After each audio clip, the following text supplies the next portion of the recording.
अनार, ठीक ठीक। आगे फिर वही इंडिया के जलते हैं ना, हाँ हाँ हाँ डाल के नारी बना लो। हाँ, नहीं नहीं ये आगे नहीं नहीं ये आगे हैं बस। ठीक। ठीक है। ये चैनल लेमन है, अच्छा जी जी। ये जो है खुबानी है, अच्छा, ये ये- गलगत वाली है। इसको काटा क्यों है? ये भी सीजन से फल दिया ना, हाँ हाँ हाँ। कभी काटा है तो दोबारा जब नेक्स्ट से पोंपड़े निकलेंगी ना, अच्छा दोबारा जब फल ज्यादा जल देंगी। हाँ। नहीं किसी के तो बच्चे ये चैनल लेमन है, हाँ बिल्कुल। ये अखरोट का पौधा है। अच्छा ये अखरोट का, हाँ जी वाह जी जी हाँ। क्या बात। ये सीडलेस नींबू है, मोटे वाला लैम कहते हैं। अच्छा हाँ हाँ बिल्कुल बिल्कुल, ये भाई खुबानी। खुबानी है जी हाँ। सही सही सही सही। आगे भी खुबानी है। ये भी खुबानी, ये तो बड़ा पुराना पौधा लग रहा है। नहीं नहीं है किसी कहते हैं। भाई ये कौन सा डॉगी है? ये तुर्कश नस्ल है।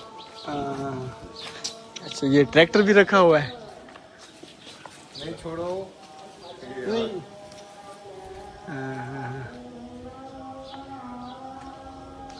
वो तैयार खड़ा है और हमारा भी अच्छा ये क्या है? अमरूद है, ताइवान वाला है, सराई नहीं मारता है, बड़ा मोटा सा होता है। ये जापानी फल है। ये जापानी फल, वाह जी पीला जो है हम लोग। क्या बात है। ये जापानी फल अभी कच्चा है ना?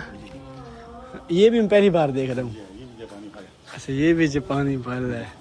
खान साहब आपने तो हर पौधा लगाया हुआ है यार। ये मौसमी माल्टा है। हाँ हाँ ये तो हमारे यहाँ होता है ना। ये पुदीना। अखरोट का पौधा है। अच्छा अच्छा ये न्याज़बो है। अच्छा ये पुदीना नहीं है? पुदीना है ना, पुदीना ने माँ है ये, पुदीना नहीं, ये दूसरा है। ये न्याज़बो है, ये मतलब इसमें बहुत सारी चीज़ों में काम आती है। अच्छा